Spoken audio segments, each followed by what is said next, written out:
Okay, if everybody can please make your way to your seats, we'll get started momentarily.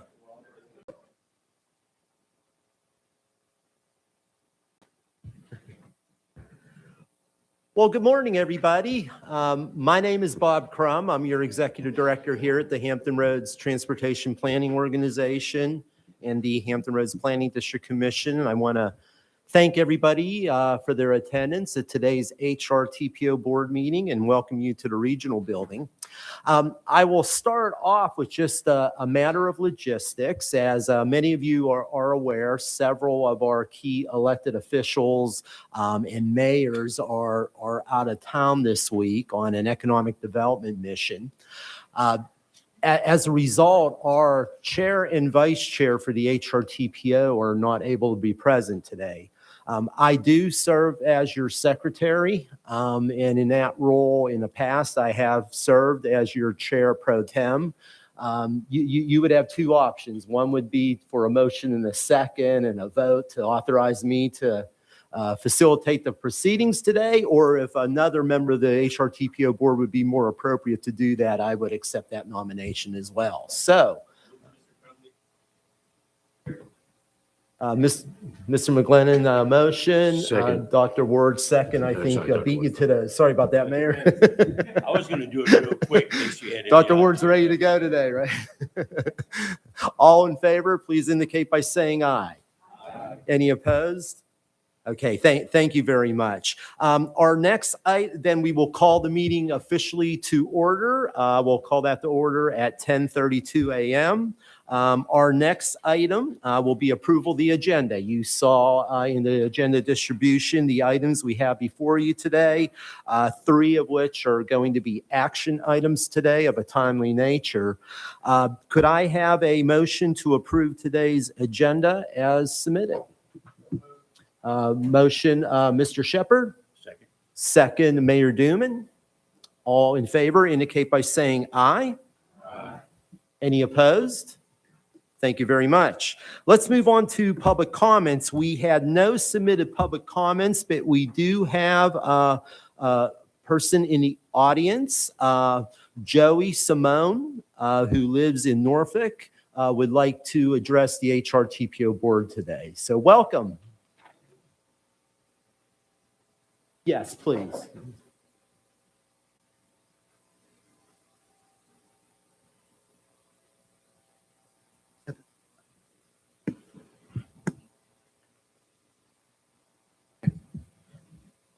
My name is Joey Simone. I'm an officer of the Military Sealift Command, and I'm a new resident of Norfolk. Since moving here, I've been surprised by how little I need a car, especially in my new home neighborhood of Ghent. However, when my assignments require me to commute to Naval Station Norfolk, transit becomes rather difficult. With infrequent buses that are often delayed, it's difficult to get to work on time or to get home to Ghent or to the businesses downtown. Driving on Hampton Boulevard is frequently awful with traffic. I know that the tide is planned. Need me to start at the top? Sorry, I didn't realize I wasn't picking up. My name is Joey Simone, and I'm an officer of the Military Sealift Command, and I'm a new resident of Norfolk. Since moving here, I've been surprised by how little I need a car, especially in my new home neighborhood of Ghent. However, when my assignments require me to commute to Naval Station Norfolk, transit becomes rather difficult. With infrequent buses that are often delayed, it's hard to get to work on time or get home to Ghent or to the businesses downtown. Driving on Hampton Boulevard is frequently terrible with traffic. I know that the tide is planned in the Norfolk 2050 plan to extend to Virginia Beach, but I believe that there is also potential in expanding the tide west and north via Ghent and ODU to Naval Station Norfolk to connect to the base shuttle at the next. I saw online that there was a planned corridor project, but the last update to that website was in, I think, 2022 or 2023, and I would like to indicate my desire for that project to continue. Thank you. Thank you very much for those comments. We really appreciate it, and certainly timely as we continue to look at the future of public transportation and all transportation modes in our region. We really appreciate it and encourage you to stay involved with our planning process. Thank you. Is there anyone else who would like to address the HRTPO board today? Okay, well, then we will close the public comment period. I would just like to move on with a couple of quick introductions. We do have a number of alternates and new members here today. I'll start by recognizing a couple that I know are here, and then I'm going to ask anyone else if this might be their first TPO board meeting to please introduce themselves as well. From the city of Portsmouth, we have TPO voting alternate Mark Hugel. Councilmember Hugel, thank you and welcome. We have the Williamsburg interim city manager, Michelle DeWitt. Welcome, Michelle. From the Norfolk Airport Authority, the Chief Operating Officer, Melinda Montgomery. Melinda, we'll be hearing from her a little later with her report. David White from the Freight Transportation Advisory Committee. There, you didn't see you come in, David. Welcome, David. Appreciate you being here. And I don't believe Lynette Lowe from Southampton County was able to make today, but Lynette is the acting county administrator in Southampton County. Is there anyone else that this is your first TPO board meeting that you'd like to introduce yourself? Yes, please. Hi, I'm Carolyn Campbell, representing Mayor Gray. And Thank you, Carolyn, for being here. Anybody else going around the table that I might have missed? Hi, I'm Councilmember Josh Schulman, standing in for Mayor Dyer from Virginia Beach. Great. Thank you, everybody. I appreciate it. Okay, moving on with our agenda. You have in your agenda package my monthly executive director's report. I'll be happy to respond to any questions about that report. And as always, if there are items in there you might be interested in, please follow up with me. From there, we're going to move on to our first primary agenda item, that being the Hampton Roads 2050 Long Range Transportation Plan. And specifically, the item before you today, as included in your agenda, is the final fiscally constrained project list for our Long Range Transportation Plan. This item and the item after that, the Long Range Transportation Plan and our Transportation Improvement Program, we're going to be asking for actions today.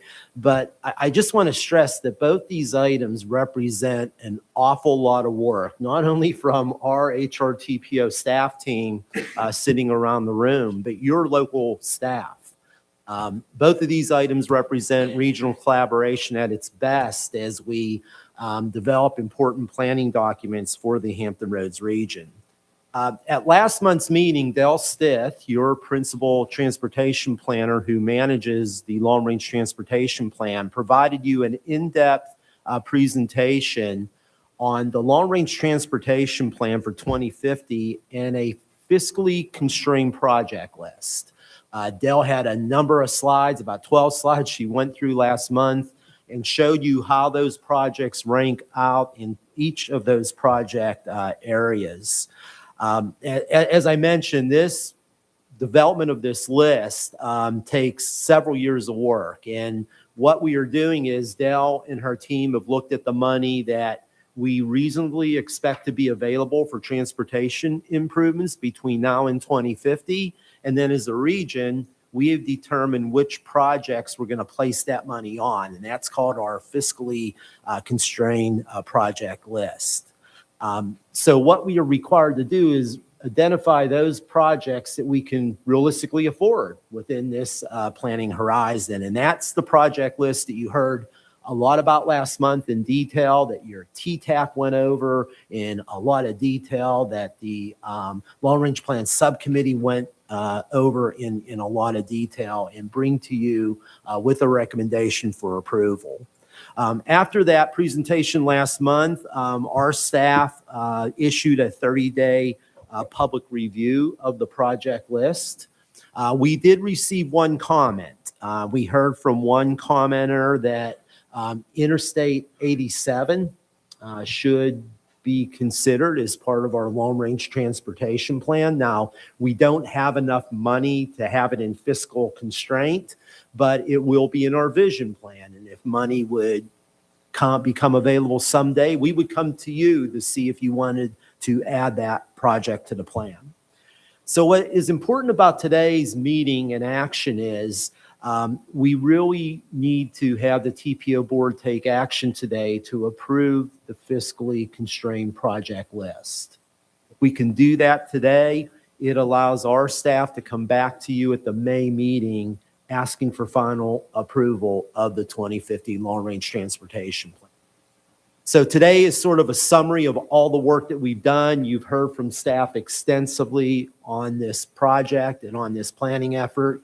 We do have Dale Stith here who is available to answer any questions from the TPO board if necessary. So I'm going to pause and ask if there are any questions for us before we ask for approval of this project list.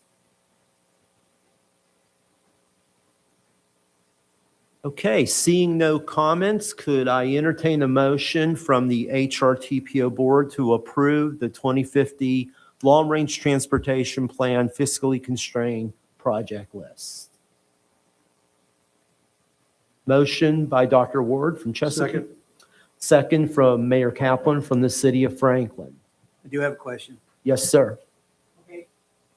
Okay, so maybe I didn't quite understand what you were saying. What are we going to do? So we're going to vote to approve it? What are we supposed to be doing in May? So this is approval of the project list. Okay. We will be back to you in May for adoption of the entire plan. Okay? Got it. So today is specific to the fiscally constrained project list. And there was no changes since the last presentation. No, there were not. And I'm checking with our resident expert on that. So, very good question. Thank you for that clarification. Any other questions or comments? Okay, we have a motion and a second to approve the fiscally constrained project list for our 2050 long-range transportation plan. All in favor indicate by saying aye. Aye. Any opposed? Okay, motion carries. Dale, we'll look forward to your presentation in May. Okay, and that moves us on to the second critical item for today. That is the Hampton Roads fiscal years 2027 to 2030 Transportation Improvement Program. And this, again, is our final fiscally constrained project list. We are asking the TPO board today to take action to approve our 2027 to 2030 Transportation Improvement Program, or as we call it for short, our TIP. Our TPO staff has been coordinating with VDOT, the Department of Rail and Public Transportation, all three of our local transit agencies, and all the staff from your local governments to update this TIP. We have provided a 14-day public comment period on the proposed TIP. And we are asking for action today so that we can keep our TIP up to date and current with to be certain that the money is flowing to the needed projects that we need to advance in the Hampton Roads region. We also have Kathleen Grauberger, our TIP specialist here. If any questions come up, that we would be happy to respond. So why don't I pause first and see if there's any comments? Question. Mr. Shepherd? Okay, so normally the board, through your monthly presentation, we get any tips. Okay, so we're looking at the process, or is this something in addition to the list that we normally get? Thank you, Mr. Shepherd. Kathleen, would you mind just taking an opportunity to address that? Yes, sir. Mr. Shepherd, yes, I'm right behind you. Yes, right behind you. Yes, every month there are TIP amendments that you approve to keep projects moving. So now we are in the development of the next TIP, which is FY 27 to 30. We're currently in 24 to 27. And so this is the process. This is the fiscally constrained project list. So with this approval today of that list, then we will put together the whole TIP document, which will go out for a 30-day public review in April. And then at the May board meeting, we would be coming back to ask for approval of the whole TIP document. Although it would be approved in May, it would not go live until October 1, because all the TIPs within the Commonwealth must be incorporated into the STIP and then sent up to the governor for approval. So that takes a bit of time. So the current FY 24 to 27 continues. It will expire on September 30th of 2026. And then the new TIP, which hopefully is approved by this board in May, will then go live on October 1st. Sure. So when we do the month, You are approving a number of things within the TIP amendment, which are included in the agenda notes. You're including cost increase, schedule changes. Yes, there are adjustments to the current projects so they can continue to keep moving. You're welcome. Thank you, Mr. Shepherd, and Kathleen, thank you. And the one thing that I just wanted to point out per Kathleen's description there, one of the things we're really proud of is how we are able as a region to adjust, do these TIP amendments, as you know, Mr. Shepherd, that we see on all these agendas. As Kathleen mentioned, they can be cost increases, they can be scope changes, they can be moving money around. Many times it's you all working together as local governments to move money around to keep shovel-ready projects moving while others are still in planning or engineering stages. So we're proud that we're able to be nimble. And by these actions, you're keeping these projects moving forward. Obviously what we're all after. Okay. All right. Can I call for that motion in a second again, please, for approval of the TIP? So move. Can Matt second? Dr. Ward? Any questions, further discussion? All right, properly moved in second. All in favor of approving our Transportation Improvement Program draft fiscally constrained project list for the new FY27 to 2030 TIP, please indicate by saying aye. Any opposed? Thank you very much. Motion carries. Now we'll move on to our consent agenda. You saw in your agenda that was distributed your consent agenda items that run from items A through and including item N.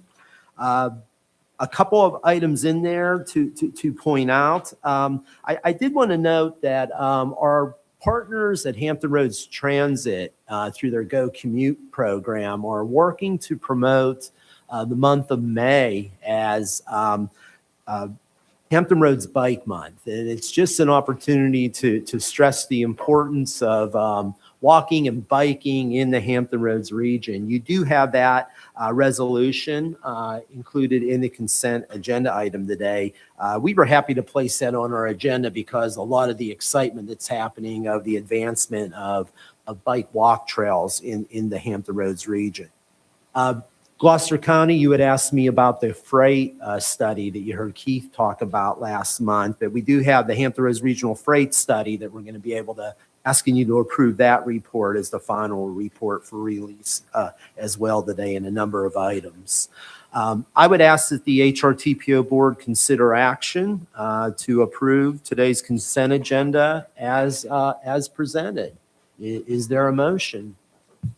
Mr. McGlennon, was that you? Yeah, we have a motion from Mr. McGlennon from James City County. Second from Mr. Long from Newport News. All right. Any further discussion? All in favor indicate by saying aye. Any opposed? All right, motion carried. Thank you very much.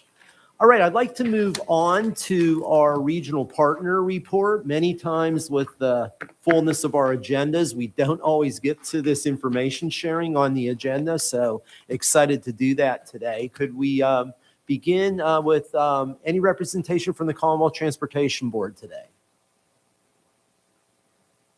I don't believe so. Mr. Davis, on to our VDOT update. Actually, I don't have a whole lot to update. I'm about 6 months in this job, still figuring out up and down, but if you have any questions. Very good. Department of Rail and Public Transportation. Thank you, Chair. I'll take some of Mike's time then. So we're deep into our 6-year improvement program development, which will be the way that we help to program funds for transit operators, of fixed route operators, human service, transportation, commuter assistance, all that down in Hampton Roads as well as statewide. So the draft will be going to the CTB in April. So that's when everyone will be able to see what kind of projects and funding we have programmed for available. So, also, we've been watching HJ28, which I don't know if our other partners will look at that. I believe that has gone through. I don't know that it's been signed yet. I'm not a legislative guy necessarily, but that's something we look forward to partnering together with the region and our stakeholders to study the sustainability of funding for public transportation here. Also, we are, at the same time, working with our Transit Service Delivery Advisory Committee to look at our programs that push out more than $200 million a year to our partners, both our operating and capital programming. Fortunate enough to have two people in this room right now helping us with that. Supervisor McGlennon and Noel Pinkert are representing, their respective organization with that. So it's been a great effort. It's some needed change. And finally, next month, we are planning to start a new route for our intercity bus service that connects rural areas to urban areas that will go from Harrisonburg to Virginia Beach. And so I'll go ahead and make a shameless plug if you have kids at JMU or UVA or VCU, and not to point out other colleges, but that's been one of the more successful parts of our intercity bus service. It allows you not to have to go always pick up your kid, or if they want to come home and do whatever, they can catch it at one of these college towns. It's been a big source of our ridership for those types of services. Thank you. Mr. Trogdon, are there price points if somebody would take that bus from Virginia Beach out to JMU? What people make? Yeah, I'd hate to speak too far out of turn, but I think for the entire route, of course, it depends if you're going just from Richmond to here or here to Charlottesville, all the way to Harrisonburg. And there may even be places you can connect with our other services and even take you to DC potentially. So there's a world of opportunities, and I know we can. But I would say it's in the 50, 60 for the whole route. So you're certainly looking under $60 to $70. So if that's convenience as well. I mean, we've had a presentation, I think, to the TTAC if you all would like something. Probably something like that again. Thank you. Virginia Passenger Rail Authority, I don't believe we have representation today, so we'll move on to the Virginia Port Authority. Good morning. Pleasure to be here this morning. Recently, released on a big milestone in our dollar investments that we've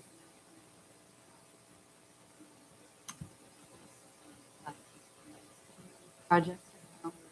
Celebrating now the North Harbor, one that is a decade project that of many partners in this room, the Virginia Maritime, the Army Corps of Engineers.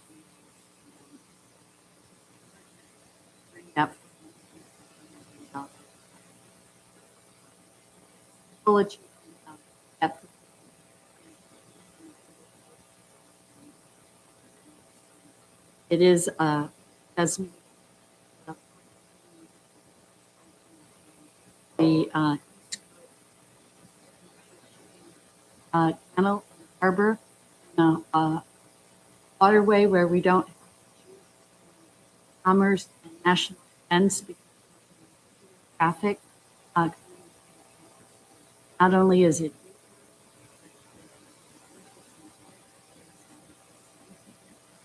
provides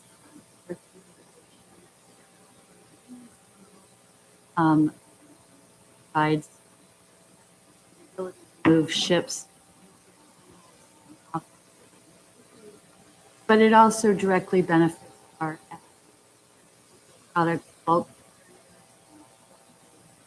and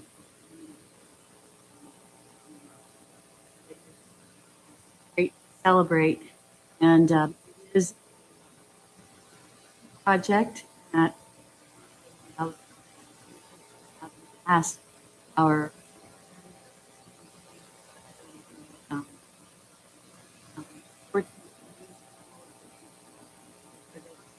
very different offshore and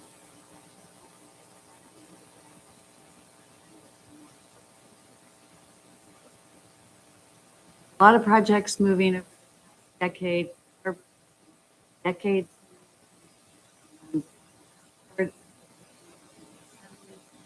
really move that faster while we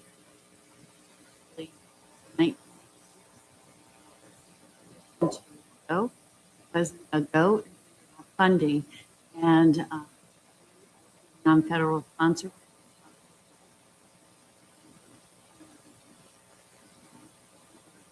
Getting federal partners.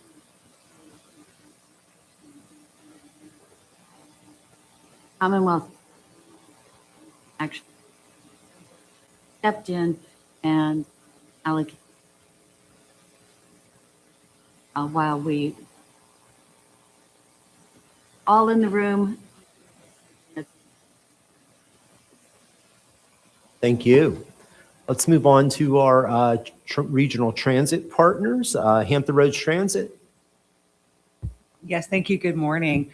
I don't think that Mr. Harrell had announced his retirement before the last board meeting, so I wanted to announce that. And I am very sad that he is leaving, but very happy that he's going to be able to enjoy time with his family after 40 years of public service. He was unable to be here today, so I'm in his stead. I'd also like to announce that Hampton Roads Transit hosted the annual Virginia State Bus and Maintenance Rodeo March 6th and 8th at the Hampton Convention Center. And HRT's own operator, Reginald Charity, won the operator competition. He will be attending the National Rodeo in Salt Lake City next month. And then lastly, I wanted to announce that we are opening or having the grand opening for our Evelyn Butts transfer facility. That's actually the groundbreaking next month. And this is really exciting because the current facility is in a neighborhood that's really outgrown the space. And we're moving it to another location very close by that will allow us to have a larger facility, rest areas for our bus operators and for our customers. So we're really, thank you. Great. Thank you. And I know everybody wants to express congratulations to Mr. Harrell. I've seen him 3 times in the last week. He seems to be smiling a lot. Yes. So, well deserved. And we look forward to celebrating his great contribution. Wada. Good morning, everybody. Thank you. In case you missed it, yesterday was National Transit Employee Appreciation Day. So it's not too late to thank a transit employee.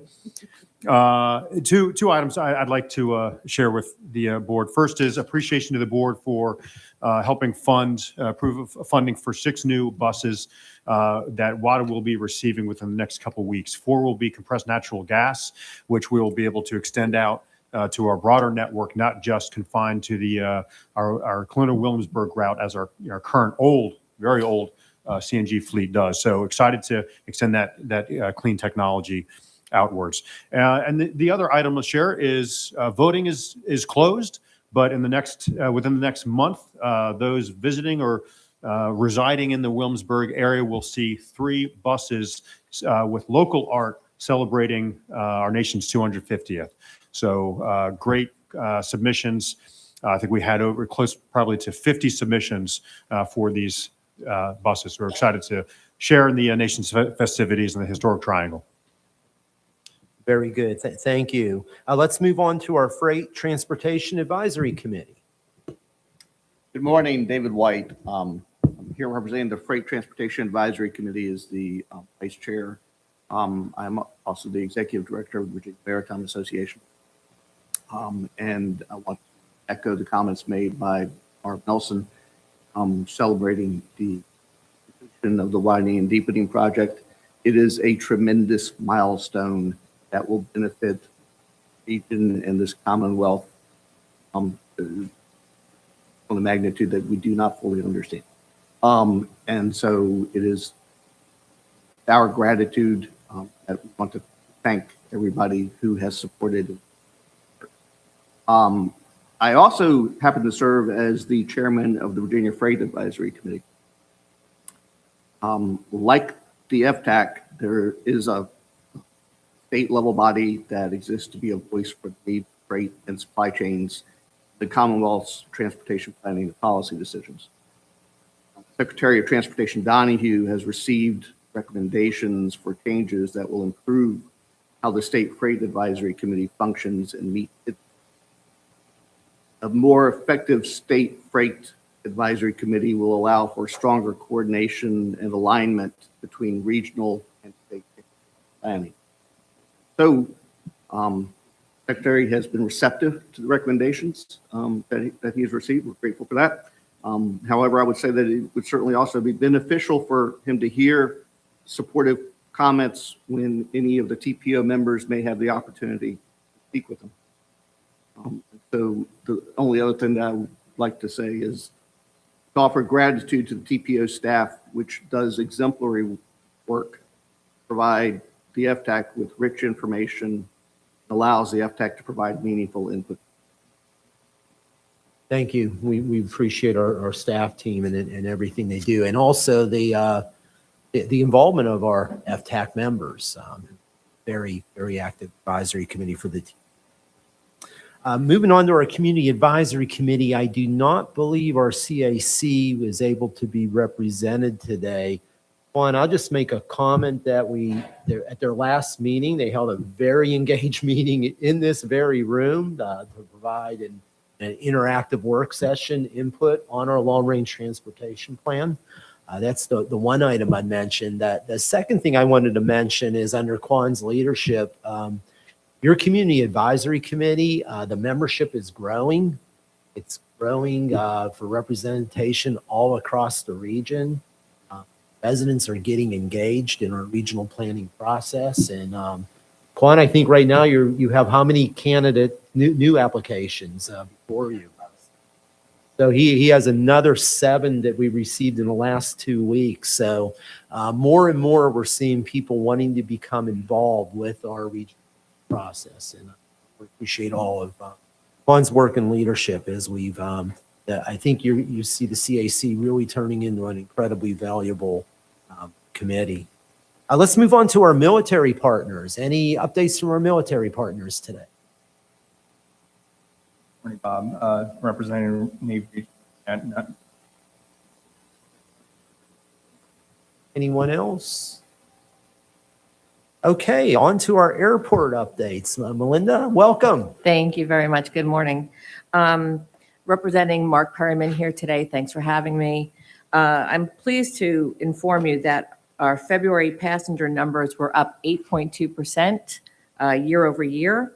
Though the first 2 months of 2026 traffic were up only 3.5%, I'm sure many of you experienced some wild weather that we had in the area, but those services were made up and we have a pretty sizable gain for March. Also want to share with you that the airport authority is working closely with the city of Norfolk. There is a planned 2-lane shutdown on Norview Avenue. This will shut down both lanes of the westbound traffic, which is a bit of a concern for us. So we are trying to work with them to see if we can maybe move it to some less congested season, because right now it's anticipated to begin in prime late spring, summer, which is the most of our traffic and flights. Also, if there's any way to accommodate 2-lane traffic, even if it's just 1-and-1, we're working with them. This would allow the ability to access I-64, which is the preferred route for many of our passengers. The alternate is to travel down the interior roadway and then use the Robin Hood intersection. So we are working with them on that. Good news, I wanted to announce that recently we had a ribbon cutting for our new International Arrivals Building, our new FIS CBP. And that happened last month, and we're ready to welcome international flights. If you haven't seen it, it is on our website for Transform ORF. It's a beautiful facility. It's not too big. It's not too small. It is all on one level and will be the most efficient FIS that we've seen in any other airport in the country.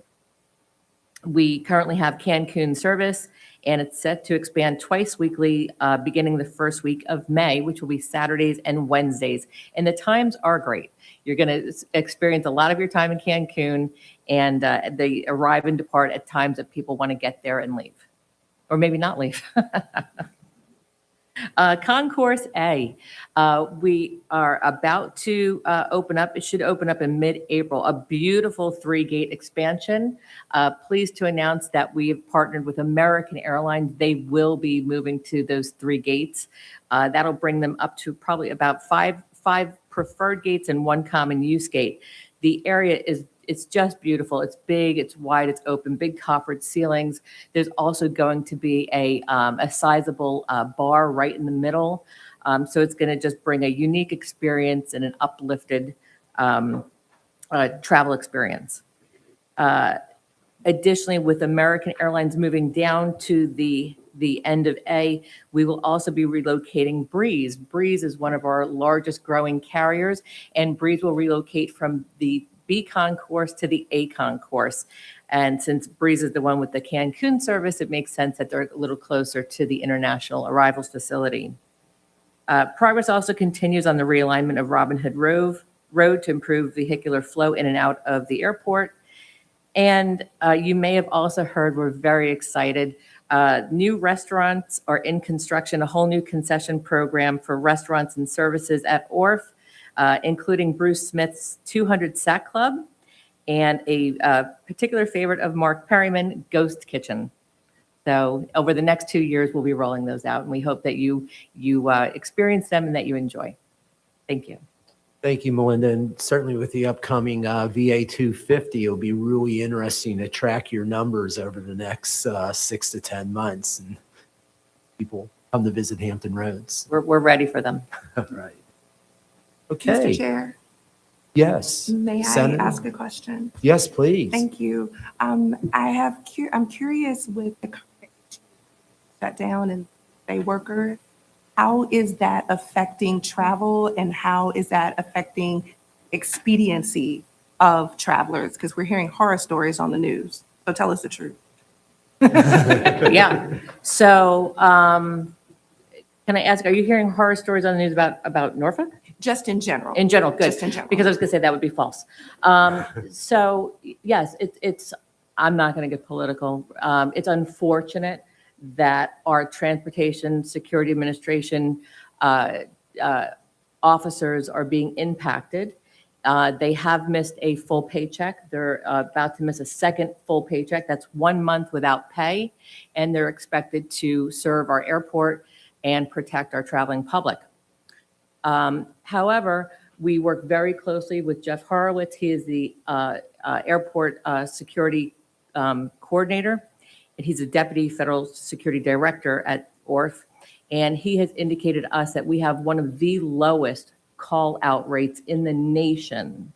And I can tell you that's one, we just have very nice people working at the airport. 2, the airport does a really good job of recognizing, thanking, and appreciating our TSA workers. And other than our normal morning rush, the TSA lines at Norfolk are moving very smoothly, and there's been no visible signs of an increased wait time. Yes, please. Thank you. So the other question that I have, thank you for that. It's very refreshing to know. Actually, it's 2 questions. One, do you know if whenever this nonsense is over and folks, the government resumes full activity, do you know if those workers will get back pay? That's the first question. And then the second question is there anything that we can do to maybe coordinate? I had heard this on the news that some of the other airports are coordinating with like the food bank, or folks are giving gift cards, or just something to help with, because a month without pay that's a whole lot. And so is there anything that we can do, and maybe that's an offline conversation, to help and to show some appreciation for them and to maybe help tide them over a little bit? Absolutely. Good questions.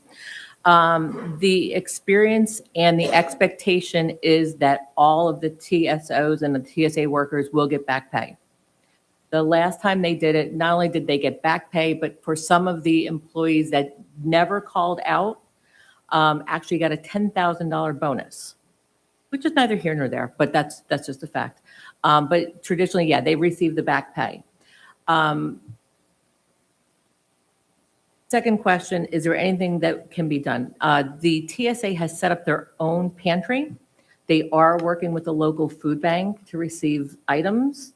I know that Mark had looked into the opportunity for microloans at zero interest for these individuals because they need money. And that was just a little too difficult. It was too challenging to navigate, particularly as an entity for them. I do see passengers bringing gift card. I mean, I'm not saying one thing or the other, but I have seen passengers bring gift cards on their own. I've seen them bring food. I've seen them bring diapers. I've seen them bring formula. And I've seen them thanking the TSA workers.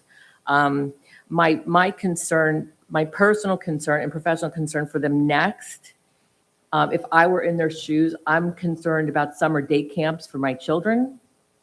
Because if I can't find day camp for my children, I'm not coming to work. And I'm not sure how many local summer camps are willing to sign them up. Registration season is now. So, I mean, if anyone can think of anything that can support our TSA screeners, I would love to know what you can do. But internally, we thank them. We work with our concessions to provide lunch for them. And I know that they've got a food pantry that they are working with the local food bank. Thank you. Thank you for those questions, Senator. Any other questions? Do I get to speak? Yes, sir. Thank you for bringing the issue up. I certainly will work with that. Just for the benefit of our regional leaders. Please also understand that there are a number of other employees, part of the Department of Homeland Security, who are also going through this here in our. I don't know if there's any relationship to the issue and the fact that our U.S. Coast Guard representative is not here, who is also part of Homeland Security, and the employees of Customs and Border Protection, who also help keep the cargo flowing through our port, who continue to work with. Thank you. Okay, let's move on. Item number 19 is our TPO board 3-month schedule. We will be off for the month of April. In April, our partners from HRTAC and Harumpha meet. Our next HRTPO board meeting will be in May. So you will have that on your calendars from our annual calendar invite. I did want to note, just as a reminder for everyone, the PDC will not be meeting at 12:30 today. So I just wanted to give everybody a reminder of that. Is there any old or new business to be brought before the TPO board? Just going around the room, making certain I don't miss any. Certainly, I want to thank our senators for their hard work. Good to see outside of the General Assembly building. I know it's been a long several months for you, and just thank you for everything you do for us up there. Yeah.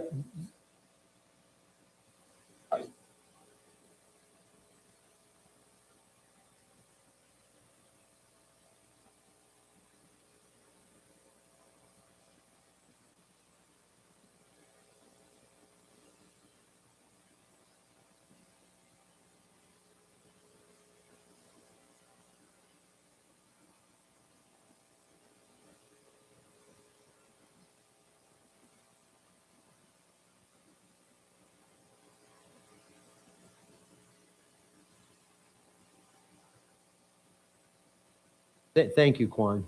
Two great reminders. Anything else for the good of the order? Mr. Crum? Yes. I just got a comment that came through for y'all. The 6-year plan, improvement plan, public hearing for the state is happening April 30th, 4 p.m. at our district in Suffolk. Y'all are more than welcome to come by. Just want to give you an update. April 30th. April 30th at 4 p.m. at the Suffolk District Building. Suffolk VDOT. Okay, thank you, Mr. Davis. Any other matters? All right, well, with your permission, we stand adjourned. Thank you, everybody.